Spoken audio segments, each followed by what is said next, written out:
นี้กำลังสิเขาพามันเบิ่งบ่อเบิ่งหลอดเนาะ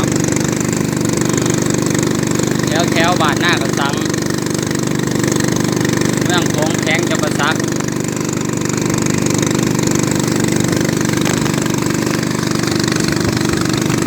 ล้อหลอดหน่อย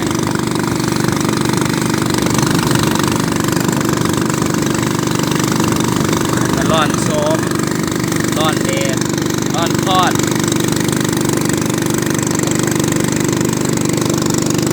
เอาเนี่ย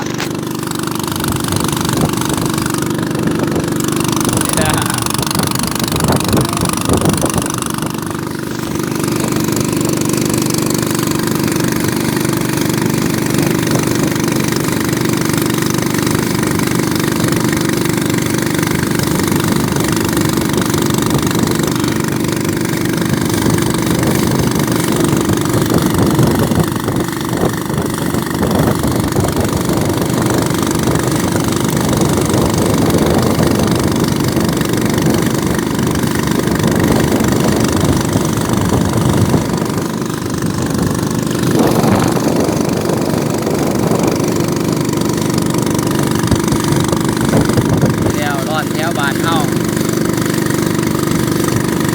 ตอนนี้กำลังสิขับไปรอดเดช